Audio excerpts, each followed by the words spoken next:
All right, you maggots, listen up. Now, when I was growing up as a kid, there were certain toys that you would get. You'd get a kite. There were paper kites and there were plastic kite. The plastic kite was lighter. It flew better. One was 10 cents and one was maybe 19 and one was, well, anyway, you wanted to get the plastic kite and then you made a tail. And that's what the secret was. You have a front bridle, a back bridle. It's all on the instructions on the kite. And my friend Jim, he was down the shore, and people would fly kites at night, or as the beach would close, people would come down and fly kites. And somebody taught him down there what was needed for a kite, and he taught me, and it became a big thing. Even out here, I'll see someone struggling to get the kite to fly, and they leave the back bridle off, and that forms a aerodynamic front of the kite, and it's all on there. If you go online, you'll see how to build a kite. But there were toys that would just come out of nowhere. Now, this is one I caused. Didn't see anybody else do it, but here it is. On the ground are a bunch of popsicle sticks, and you put it together in such a way that the pressure of the popsicle sticks holds it together. Now, when you throw this, it sails like a flying saucer, and when it hit, it explodes. Oh, that worked good. All right, so anyway, that was one of my contributing things. Now, the next block up from us was apartment buildings, and one of the older kids came up with using rubber bands, a piece of wood, a clothespin, one of them clothespins with the spring in it, adding some rubber bands to it, and you would stretch the rubber band and put a poker chip in it and put it in the mouth of the clothespin, and then when you squeeze the back of the clothespin, the rubber band would shoot forward and fling the poker chip. I had to use found poker chips. We did not have poker chips in my household, and I asked my mother, and I didn't understand what gambling was when I was really younger, how bad it was. Anyway, I won't go into that, into family problems. But anyway, they had that was their invention. Now, we had what was called a potato masher, and you took two really big bolts and a nut, and you'd screw one nut into the bolt, you'd load it up with caps, and then you put the other bolt in and tighten it against the first bolt. And when you threw it and it hit on the ground, it would explode. It would make a loud noise, sort of a loud noise. So this other kid, he'd come back, and his uncle showed him you take two flat washers and two big bolts, and you put the bolt through the two flat washers. You let them drop down. You put a nut behind them. Now you open them back up, and on each side of the washers, you put a full roll of caps. All right?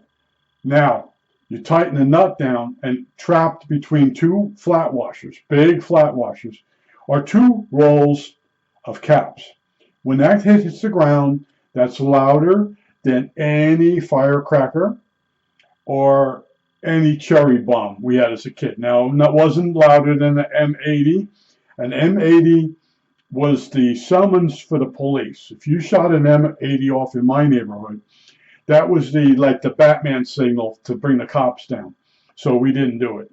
But the cops would get used to this new device, and they come over and look at it and they go, "That's really something." Nobody had seen that before. And the kid that brought it to us, that was in his whole life, that was his only contributing thing to humanity, was his uncle showed him how to make that. Other than that, he was just a big pain in the ass. But the other thing was the kid with the baseball bat, and he would take a roll of caps, and he'd put it on the curb of the street, and he'd hit it with the baseball bat, and the entire thing would go off at once. Now, with the device we had, two rolls went off, so it was really loud. But he could consistently set off a full roll of caps with the baseball bat. And other than that, before that, somebody did it with a hammer, but he would miss. With a baseball bat, when you drop it straight down, it would hit that. You could get really good at it. Let's just put it that way. But these were the things we had as kids. And I was the kite guy. Jim showed me how to do the kites. So this one kid said, you can't put two of them on one string. And I said, you can. I kept seeing it in these books my father had. So I made a Y piece of string, and we put two kite on each end of the Y, hooked the Y to the main line, and we let it up. And it's really a weird thing that happens. Both kites had tails, so they didn't spin around. And there's like an aerodynamic thing that happens that the two kites stay positioned a certain distance away from each other. And he ended up getting bored with it. And he tied it to a big piece of it was a piece of a wall of a house down at the riverbank. And he tied it to that. And it was flying. All of a sudden the tide came in. Passaic River in North Arlington goes to Newark Bay. It's tidal. As the water came in, it took that wall of the house and took it for a ride down the river. And he just stood there in amazement. I was in amazement pretty good too. But I was amazed that the two kites worked. I saw it in a magazine. And then you can do 5 and 6. There's other ways of doing it. But after that, he always wanted to fly two kites. Now, he would show up when he got grounded. His parents wanted him to be an engineer. It didn't happen. So anytime he got bad marks, he'd get grounded. He couldn't go down to this one place and hang out. He had to stay around the house, and he would come over and ring my doorbell. My mother would get upset because my mother called him a flat lever and said basically he only plays with you when he's grounded. I said, well, he's a little smarter than the other kids I hang with, and he had bigger aspirations, which I made happen. That was what the difference was. He would try making something work, and I would show him how it would work, and then he'd get mad at me. This was a lifelong thing with me and him. He went into making machinery stuff, and he had a CNC machine, a Bridgeport, and it wouldn't work. And it was because his power line was hot. The ground was hot, and he burnt out the interface on the Bridgeport. And I went in, changed there were serial interface chips, 75 125s or something like that, 75 170s, 75 120s, whatever they were. That's what he burnt out. I changed those. I used Procom out of a laptop to go into the Bridgeport. I loaded a G-code in for him and got it all working. And he was really upset that I showed him up. But he asked me to come there and do that. Well, anyway, but his only thing that he ever was the two washers and the bolt from his uncle. All right. So anyway, I went off on that because that's a sore spot for me. But the ultimate toy. And my friend Jim's coming here today. He's up in the area at the train show. His auntie, who lives with him, that's what he called her. He called her auntie. It was his mother's sister. Auntie worked for an eye doctor, and she made good money, and she lived with his parents, and she paid them rent. And auntie would come home with like a small swimming pool. She'd come home with some trains for him. She'd come home one day with this. I got to think of the name of the thing. Was it Remco? Oh no, it was a water missile. Might have been a Remco. Water missile. Well, anyway, you hooked it to the garden hose, and you're going to say, I've seen those. No, you never saw this because this toy was pulled from the market.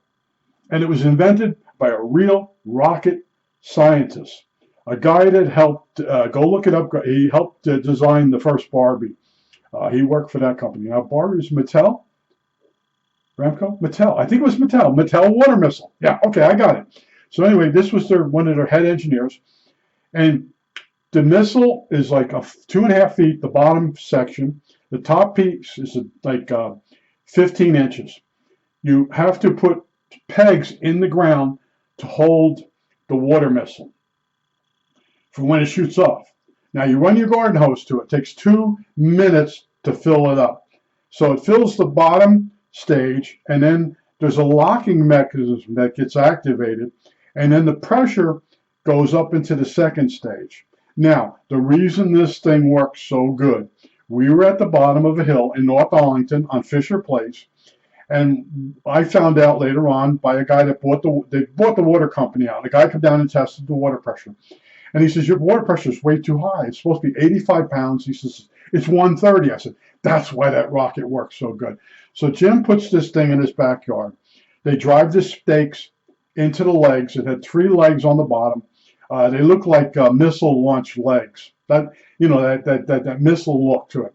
And it said USA on the side of the missile, and it had the top part.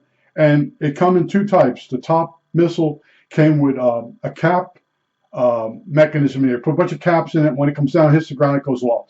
Jim had the long rubber nozzle, so if it came down and hit a car, it wouldn't break the car, it wouldn't dent the car. Anyway, we put this in the backyard, and you let it pressurize for 2 minutes or 3 minutes, whatever it is, and you had a piece of string, and you had to get away from the missile. And you pull the string, and it would unlock the missile. The first section would go about 6 feet in the air.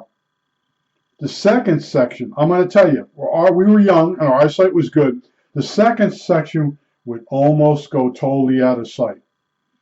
And I don't know if that's 350 feet for something that small where you can't really see it anymore. But when you would launch it, you had to have other kids in the neighborhood in different locations because the thing would go downrange. That thing would fly, I know what the dimensions and where it landed and where Jim's backyard.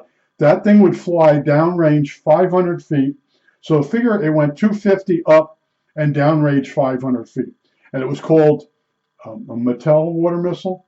Yeah, Mattel water missile. So when I was a kid, we had Remco and we had Mattel. So it was a Remco water missile. I spent years trying to locate this thing. And every once in a while, one comes up on eBay. And it's the ultimate toy. No toy tops that. All right? Remote control airplanes and helicopters today, maybe. But back then, it was a U-control gas plane. It went around in a circle. Nothing to this water missile. And even Jackie down the street, he had a big weight in the center of the street with an arm on it. His racing car would go around in a circle on a string. And that wasn't as good as the water missile. So Jim brought some kids down from school. And Jim wasn't in high school yet, but he was up in they call it middle school. And I was still in grammar school. And we didn't play together anymore because there was 2 years difference. And his mother wanted him to play with older children, more his own age. So anyway, he comes down with them, and I'm like off to the side. And I was told, leave Jim alone when he's with his friends because they're older. They come down, and they're laughing this water missile off. So he runs the hose out there. He drives the stakes in the ground. He runs the string out. He lets it charge up. He pulls the string. And when he tells the kids, like, you go up there and stand on the hill. We had a thing called the hill. It was an easement where a pipe went underneath.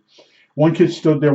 They didn't believe him. He pulled that string, and the look on their faces. They want to do it again. Like, oh man! And these kids are trying to be adults now.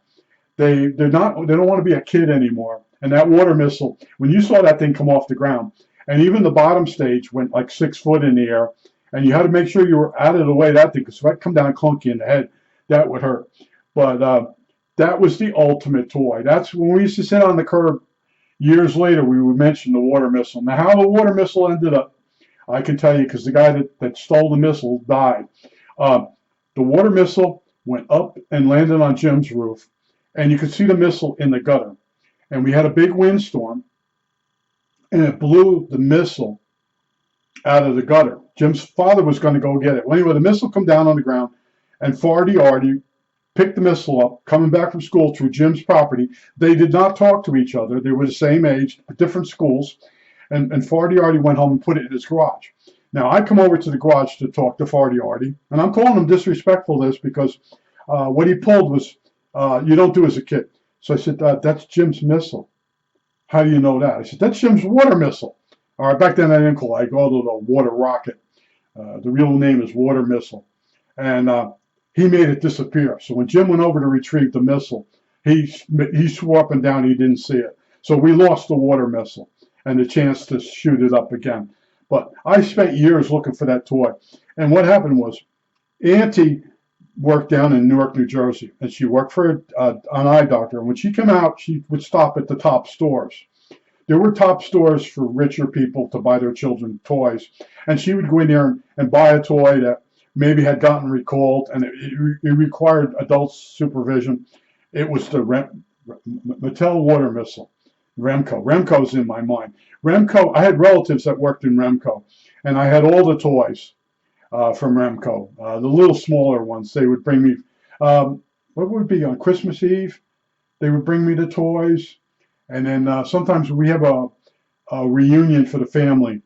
They would show up with all these little gimmicky toys, that the little the little tiny highlight scoops with the little miniature ball and all that stuff.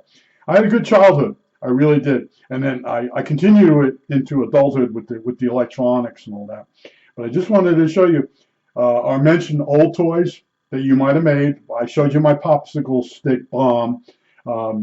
Slash, you throw it, UFO. But when I made the popsicle stick thing, I showed one kid, and all the kids went around the neighborhood, and there were popsicle sticks everywhere on the ground. And they picked them up, and they were trying to figure out how to fold it and how to show them. And then for 2 weeks after, I would go down the street, and there were kids throwing them around. Oh, and one kid came up and said he made it up. We won't mention his name. He turned out to be stupid. I think that's it. All right, that's it.